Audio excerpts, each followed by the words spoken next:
So good morning, everyone. Thank you so much for joining Coffee Conversations. I'm excited. So this is our first conversation of 2022, the year of our pandemic, number 3. I'm so excited. So one, I have to give a shout out to Mona Coffee, female owned, locally owned. Got a new mug. I wanted to share that for everyone.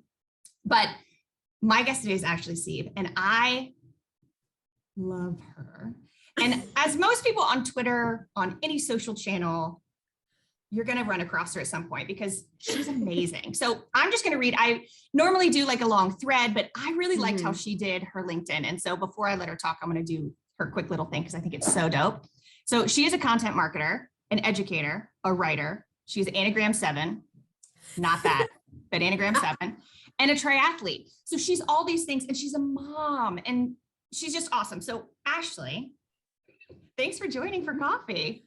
Oh my gosh, I'm happy to be here. I've got my cute little mug that I made at a local art studio. You did not. So I mean, it matched my outfit. I was feeling cute today, so I just went for it. Oh, I love it. And we cheers. Cheers to you and everyone watching or listening. And also Ashley and I wear the same glasses on a regular basis. We both wear always the same. And we've seen it 100 times and we still go, oh my God, are we wearing the same glasses? Such a female Midwest thing to do too. Oh my God, are we wearing the same? And only if we share, like, did we get them on sale? Yes. Does it have pockets? I know. Yeah. Wouldn't it be cool if glasses had pockets? Like, and they have pockets. For your key or something, like when you're like running outside. So let's run down a couple of those things because you're a true Enneagram 7, and I want to hit on that at some point on what that is. And because it took me, I didn't know what that was, and I had to look up. I am very much what I'm a 3, or I was going to say you're a 2 with a wing 3. Yeah. Yes. Which very much also aligns with the fact that I'm a Cancer. Like all the things are the same for me. Oh my gosh. Yes. So one of my best guy friends is a Cancer and a 3, 2 to the wing. But it's funny because when you do Enneagram, I once heard, like, if you're a little offended by the results, then you did it right. Like, you have to be a little bit upset and like, oh my gosh, that sucks. But also that's me. And now I have a way forward to understand myself. So we'll totally get to that. I love that. Okay. So let's start with content marketing and let's talk about and education. And then eventually we're going to get to the writing because I want to talk about your book too. So what do you do? Like, what's a day in the life, a week in the life? What do you do? So on the day in the life, even before the pandemic, right? I used to live in Indianapolis. So I used to be very, very close to you. Now I'm about an hour and 15-minute drive, which isn't terrible. I can still see all my friends in Indy on a nice little, I kind of feel like an honorary Indy resident because I come so often and I'm very close. But because I live in Richmond, my husband grew up here. And we had a 2-year-old at the time and really wanted to be around family. And having family or a strong support system with a kid when you have 2 working parents is really important. And our daycare had like gone under, and we could have a whole we could parking lot that conversation of childcare and women. And so that kind of launched me to this community. And when I moved here, I vividly remember just like hitting the wall, like leaning up against it and like sliding down the back of it and just sobbing, like in this house with no furniture yet, and thinking that I just blew up my life. Like, I don't know anyone here. The Enneagram 7 piece says, if it's not fun, I'm kind of spiraling. If I'm not feeling good, I'm running from it. Right. So I really felt defeated. I felt alone. And I'm sure people listening can relate to these in any area of their life, whether it was a big move or just a home environment where you don't feel seen in. You can relate to that feeling of just feeling defeated and alone and not sure how to move forward. And my therapist once said, yay therapy, anxiety hates action. So as somebody who struggles with anxiety and depression, I knew I had to figure out one step forward, like one way forward. And I did that by immersing myself in the community. And I did my own freelancing business at the time. And, marketing when I moved to Richmond was still kind of a newer concept for a lot of small business owners. So I really took on my own practice, my own agency practice. I got way too many clients, like every rookie freelancer does. You go to the buffet and you're hungry, so you pile up your plate and then you sit down and you're like, how am I going to eat all this? What a great visual. So good. Yeah. And that's how I was. So I was stuffed in Richmond and didn't know what to do with myself. And our pandemic story is, all that kind of parlayed into my heart of what I do is rooted in marketing and storytelling, specifically with writing. So whatever project I would take on, that would be rooted in, some level of work that would be around telling someone's story, whether it's a brand or a business, an owner, it doesn't matter. That's what I find joy doing. And I had a freelancing client at the time, which is now the company I'm at now. They were one of my first clients. I remember being like, I'm a little city girl, in Richmond, Indiana. And I got this client in Pittsburgh and I drive out there and I just felt like, I felt like a cool businesswoman. Like I've made it. I have a client not even in the same city as me. They're going to pay for my hotel. They're going to buy me breakfast. I am thriving. And the pandemic story is, multiple variations of teaching, of doing freelancing work. My husband lost his job in the pandemic. So, 3 weeks into it, he's the breadwinner. I was teaching at the time. You don't make a lot of money teaching, like hardly anything. So I was really just like, I'm going to teach and I'm going to write my book and I'm going to just really go all in and I'm not going to make any money and I'm just going to have to be okay with it. Then Justin loses his job, loses our insurance. You go from like seeing it affect other people and like watching the news and seeing people get in line for like the food, and at the school pickup. And then you're like, is that going to be me? And you then think of like other areas of your life that will be affected. And it was a spiral. Yeah. And so I took this full-time role where I'm at now, during that phase. And it's really, my day-to-day now, 20 minutes later, I'll get to what's my day-to-day now. I spend a lot of time on, calls like this, collaborating with my stakeholders, people who support content that I work on for the brand that I work at. A lot of what I believe to be good content is done with humans. It's not necessarily, it's done with stories in mind. It's done with intention in mind. And that means I have to really be thoughtful around how do I shape that story? How do I come into this with a perspective that's not my own, so that I'm not, I have a journalism background. So I'm like, I don't want to be biased in everything that I do. I have to have new perspectives. So that's kind of how I spend my day, and the quick little, roller coaster ride as to how we got here and what I do. Well, let's pull up for just a quick second, because you mentioned it in that. Let's talk about your book, because you've been working on this and it's highly personal, and we can get as deep or as not deep as you want to get, but I want you to tell people the why and what it's about, and maybe it's coming out. Oh my gosh. Well, so it's funny, like my friend Ashley Ford, she's like the best human being in the whole world. And I remember her talking about writing her book. And she said, like, the moment you tell people you're writing a book, like every conversation you have with that person after is like, what's the latest on your book? When are you going to write it? So I'll have people that I told I started writing my book, which I did start writing in 2019, just for context as to how long this is taking me. They'll be like, how's the book going? Like, when is it coming out? And I love it. And it's for accountability, for sure. But once you kind of throw it out there, you have to deliver, because people want to know. It's almost not fair. I almost just did to you you're right. The whole like, are you getting married when you having babies? And I hate that. I'm going to take it back. No, I just feel that. No, I think like it'll come out in 3 years and it'll be great, and it'll be phenomenal. Yes. And, I love it though, because it does recenter me. So let me tell you, I feel like, again, because I'm a 7, I'm going to hop around a lot. So your job as a 2 is going to be to help me get back to the center. What I want to say is, it's good to have people like you to be in my life to help me stay accountable and focused, because it's easy for me to say, this doesn't matter. This isn't important. This work has already been done. Someone's had it worse than you.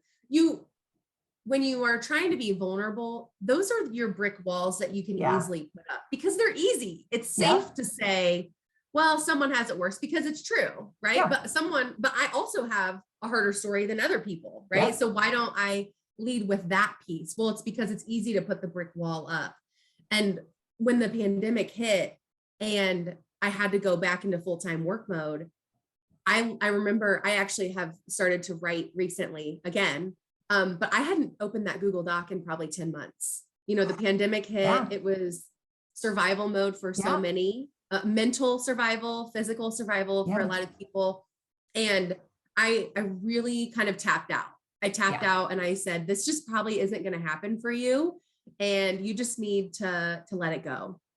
And then I was driving, listening to a podcast, Brene Brown podcast with the actress who plays the therapist in Ted Lasso, who I love. That's probably the best portray of a therapist that I've seen ever, potentially. I would probably say ever.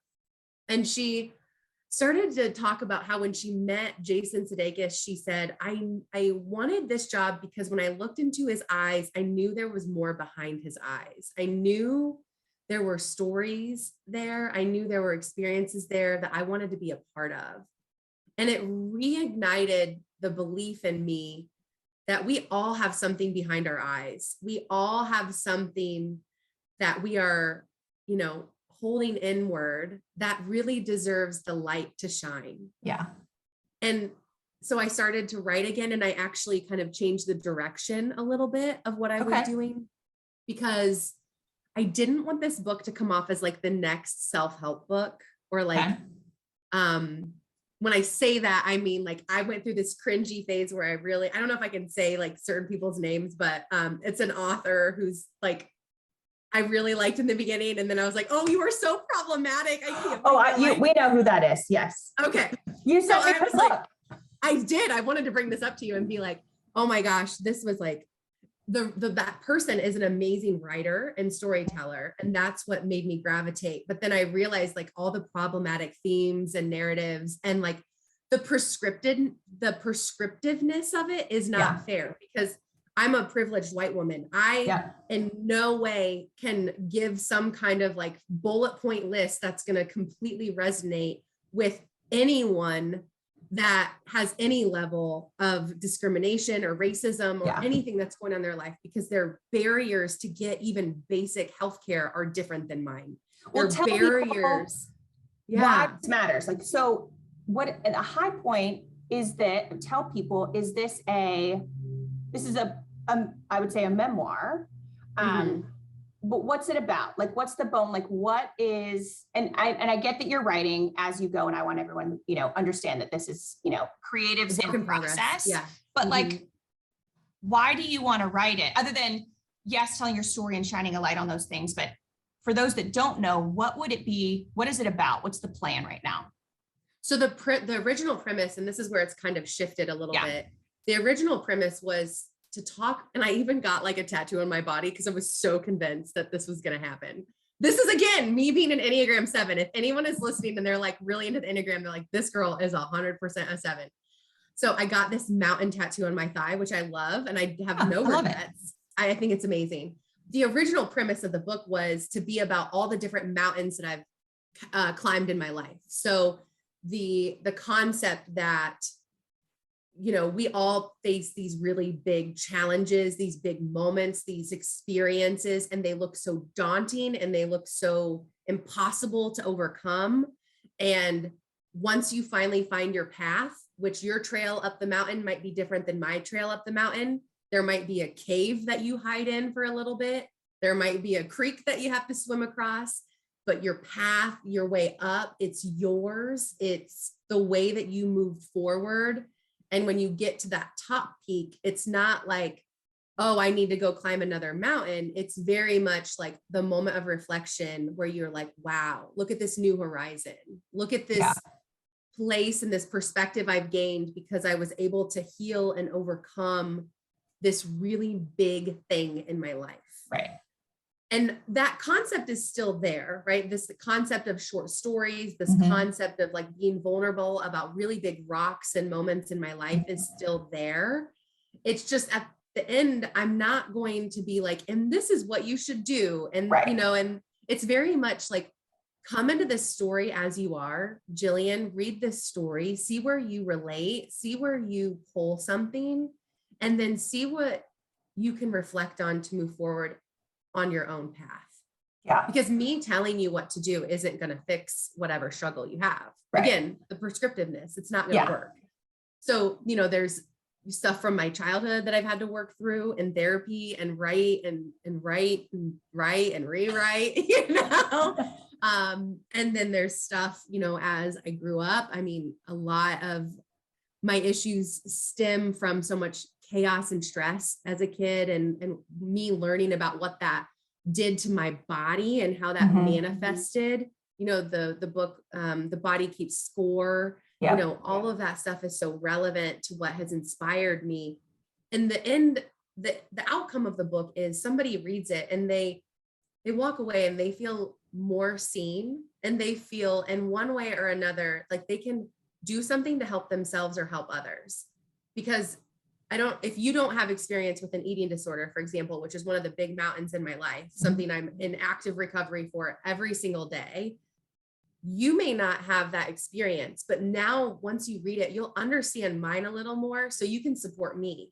So you know that you won't send me some kind of like meme about weight loss or a product that you're trying that's about weight loss, because you know it's going to trigger me, and you'll be a much more, these topics that people don't talk about, right? So there's not a lot of light on some of that for women of our age who grew up with the society and the culture that we had. I didn't see people like Ashley Ford until I was like 30, or not Ashley Ford. Well, Ashley Ford, of course, but like Ashley Graham, for example, coming out and being like, hey, I'm a plus size woman and this is my body and I'm okay with it. And you don't need to feel shame about this. Whereas I grew up feeling an endless amount of shame, endless amount of fear and guilt. And so I've just developed some like frameworks in the book.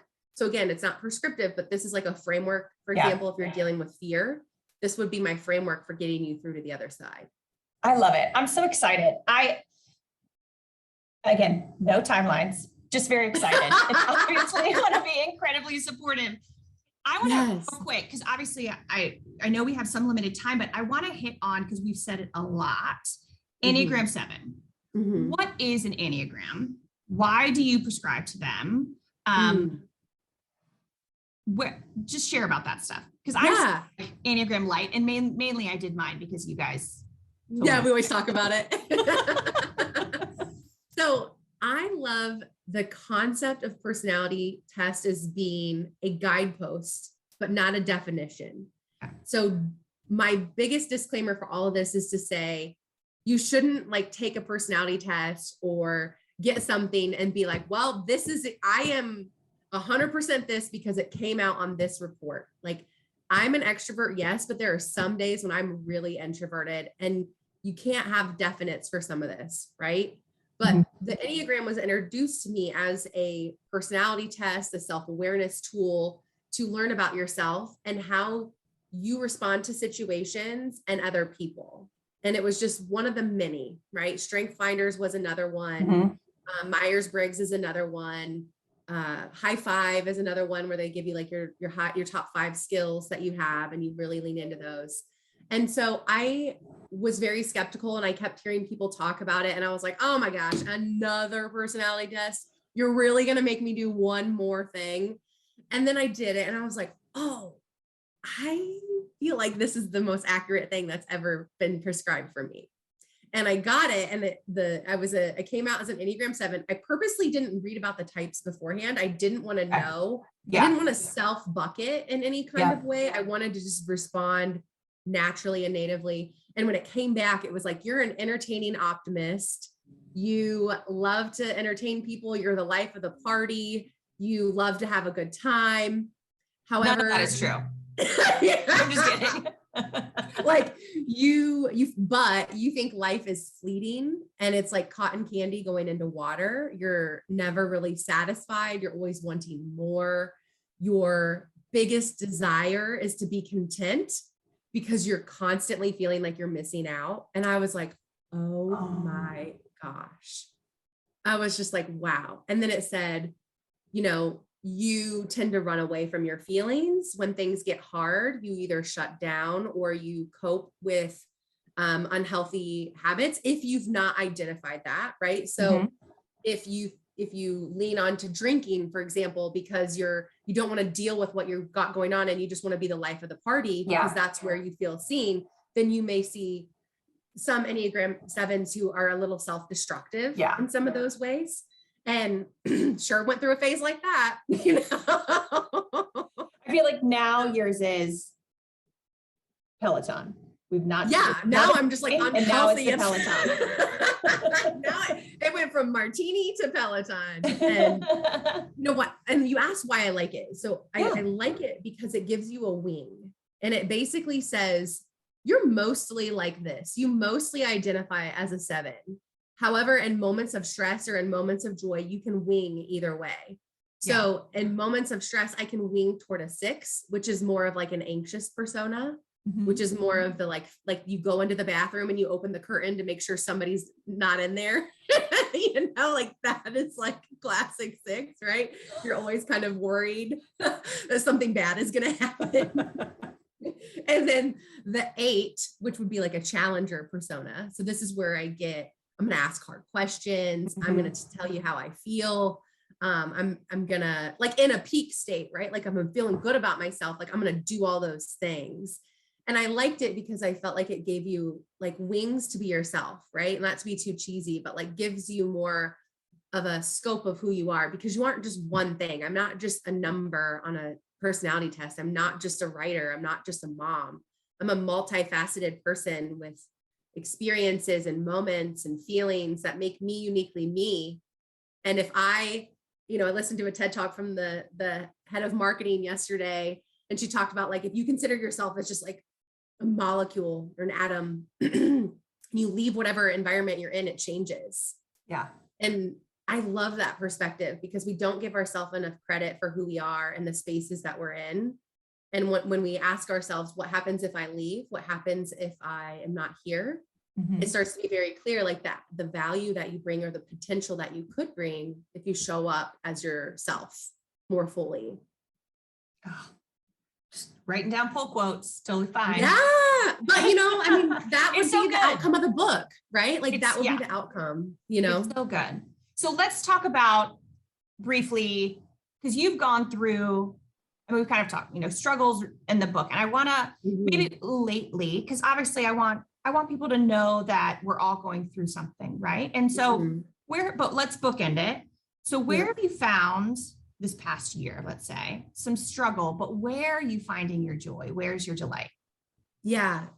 My struggle has really been, some people may relate to this. I'm just gonna be like super honest. I'm like, do I kind of BS this or do I just keep it real? And I'm just going to keep it real. Yay. My struggle is like figuring out who you are beyond what you are. So like strip it all away. Strip away your job title, strip away your status in the family, strip away where you live. Who the heck are you on the inside?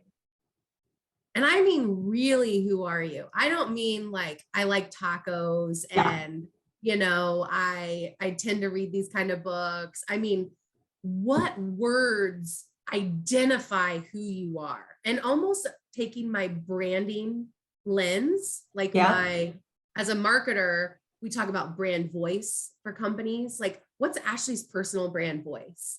And how does that embody no matter what I do? So no matter if I'm a teacher, no matter if I'm a mom, no matter if I'm a best friend, what are those 3 words that really center me on who I am? And are they what I thought they were even before the last year? And how do they guide me better? Because those 3 words that I have are relatable, motivating, and energizing. Like, I really want to be relatable in everything that I do, say, believe. It doesn't mean that people have to agree with me. It just means that I'm coming off with the right tone of relatability.